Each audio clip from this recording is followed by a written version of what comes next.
വ്യാപാരി വ്യവസായി ഏകോപന സമിതി കൊല്ലം ജില്ലാ പ്രസിഡന്റായി എസ് ദേവരാജിനെയും ജനറൽ സെക്രട്ടറിയായി ജോജോ കെ എബ്രഹാമിനെയും തിരഞ്ഞെടുത്തു. ഏകോപന സമിതി ജില്ലാ ദ്വൈവാർഷിക കൌൺസിൽ യോഗമാണ് ഭാരവാഹികളെ തിരഞ്ഞെടുത്തത്. സംരംഭകരുടെ പ്രശ്നങ്ങൾ പരിഹരിക്കുന്നതുവരെ ആരോടും സന്ധിയില്ലെന്ന് കൌൺസിൽ ഉദ്ഘാടനം ചെയ്ത സംസ്ഥാന പ്രസിഡന്റ് രാജു അപ്സര പറഞ്ഞു.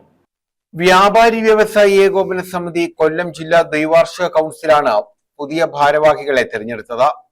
എസ് ദേവരാജിനെ പ്രസിഡന്റായും അഡ്വക്കേറ്റ് ജോജോ കെ എബ്രഹാമിനെ ജനറൽ സെക്രട്ടറിയായും B Rajeev, S Kabeer, S Nousharuddeen, N Rajeev, M Ismail, R Vijayanpillai, A K Shajahan എന്നിവരെ വൈസ് പ്രസിഡന്റുമാരായും F Antony, S Ramesh Kumar, D Vavachan, B Premanand, A K Johar, G Rajankurup, S Sadiqa, D Vavachan, B Premanand, A K Johar, G Rajankurup, S Sadiqa, D Mamachan എന്നിവരാണ് മറ്റു ഭാരവാഹികൾ. A അൻസാരിയാണ് treasurer. സംരംഭകരുടെ പ്രശ്നങ്ങൾ പരിഹരിക്കുന്നതുവരെ ആരോടും സന്ധിയില്ലെന്ന് ദ്വൈവാർഷിക കൌൺസിൽ ഉദ്ഘാടനം ചെയ്ത വ്യാപാരി വ്യവസായി ഏകോപന സമിതി സംസ്ഥാന പ്രസിഡന്റ് രാജു അപ്സര പറഞ്ഞു. വഴിയോര വ്യാപാരം, വിദ്യാഭ്യാസ സ്ഥാപനങ്ങളിലും വിവിധ സൊസൈറ്റികളുടെ നേതൃത്വത്തിൽ നടക്കുന്ന സമാന്തര വ്യാപാരം, ഓൺലൈൻ വ്യാപാരം, വ്യാപാര മന്ത്രാലയം യാഥാർത്ഥ്യമാക്കുന്നതിനാവശ്യമായ നിയമനിർമ്മാണം, അശാസ്ത്രീയമായ ദേശീയപാത നിർമ്മാണം, ചെറുകിട പട്ടണങ്ങളിലേക്കുള്ള കുത്തകളുടെ കടന്നുവരവ് തുടങ്ങിയ വിഷയങ്ങളിൽ മുഖ്യമന്ത്രിയുടെ അടിയന്തര ശ്രദ്ധ പതിയണമെന്നും അദ്ദേഹം ആവശ്യപ്പെട്ടു.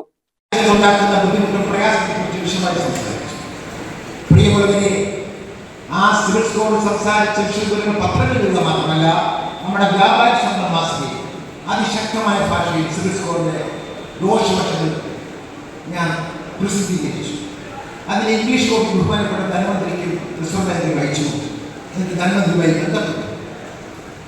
എന്നിട്ട് അവിടുന്ന് റിസർവ് ബാങ്ക് ഓഫീസിൽ ബന്ധപ്പെട്ടു വിശദമായ ഒരു റിപ്പോർട്ട് കൊടുക്കുകയാണ്. 28 സംസ്ഥാനങ്ങളിലും സിവിൽ സ്കോർ നമ്മുടെ സാമ്പത്തിക നില എത്ര മെച്ചപ്പെട്ടാണ്. ഏതെങ്കിലും ഒരു സമയത്ത് സിവിൽ സ്കോർ പോയാൽ നമുക്ക് ബാങ്കിൽ ലോൺ കിട്ടാത്തത് കൊണ്ട് നഷ്ടപ്പെട്ട ജീവിതങ്ങൾ, ജീവിത സാഹചര്യങ്ങൾ, അത് വിശദമായ റിപ്പോർട്ടുകൾ റിസർവ് ബാങ്കിന്റെ നൽകിക്കൊടുത്തു. 2014 മുതൽ 2025 വരെ അരങ്ങാപ്പാറെടുത്ത റിസർവ് ബാങ്ക് പല എംപിമാരും കൊടുത്ത് റിസർവ് ബാങ്ക് പ്രിയയുടെ ചരിത്രത്തിൽ ആദ്യമായി റിസർവ് ബാങ്കിന്റെ യോഗം കൂടി തീരുമാനിച്ചു, ഇനി മുതൽ നമ്മൾ ലോൺ കൊടുക്കുമ്പോൾ സിവിൽ സ്കോർ മാത്രം നോക്കണ്ട, ആ വ്യക്തിയുടെ ഇപ്പോഴത്തെ അവസ്ഥ എന്താണ് അതുകൂടെ പരിഗണിച്ച് ലോൺ കൊടുക്കാൻ അധികാരം മാനിച്ചു കൊടുക്കുവാൻ ഈ സംഘടനയ്ക്ക് കഴിഞ്ഞു, വ്യാപാരി ശുദ്ധ മാസികയ്ക്ക് കഴിഞ്ഞു എന്ന അഭിമാനപൂർവ്വം പറയുകയാണ്. ജില്ലാ പ്രസിഡന്റ് എസ് ദേവരാജൻ അധ്യക്ഷത വഹിച്ചു. കാരണം ഒരു യൂണിറ്റിൽ 10ലധികം ആളുകൾ ചേരാൻ തയ്യാറായി വരുന്നുണ്ടെങ്കിൽ ആ യൂണിറ്റ് അവരുടെ യൂണിറ്റ് ഭാരവാഹികൾ അവരുടെ ആ ലിസ്റ്റ് സമാഹരിച്ച് ജില്ലാ കമ്മിറ്റി ആവശ്യപ്പെട്ടുകൊണ്ട് നമ്മൾ പറയുന്ന മുറയ്ക്ക് അവർ പണം വാങ്ങി ജില്ലയിലേക്ക് അടയ്ക്കുകയും പെട്ടെന്ന് തന്നെ അതിൻ്റെ അപേക്ഷാ ഫോമൊക്കെ പൂരിപ്പിച്ച് നൽകി അത് പൂർത്തീകരിക്കുകയാണ്. കാരണം എന്ന് പറയുന്നത് നമുക്ക് ഒരു 4ാം ഘട്ടം എന്നുള്ള നിലയ്ക്ക് ചേരുന്ന ആളുകളെ സ്വീകരിക്കാൻ കഴിയും.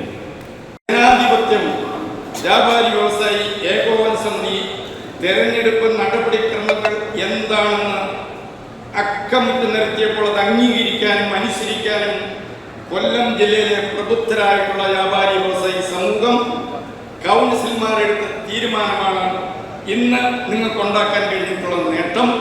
ഇന്ന് 900ഓളം മെമ്പർമാർക്ക് ഇവിടെ ഇരിക്കാനുള്ള അവസരം അതാണ് എന്ന് ഞാൻ ഓർമ്മപ്പെടുത്താൻ ഈ സന്ദർഭം വിനിയോഗിക്കണം. മറ്റു കാര്യങ്ങളിലേക്കൊന്നും കടന്നു പോകുന്നില്ല.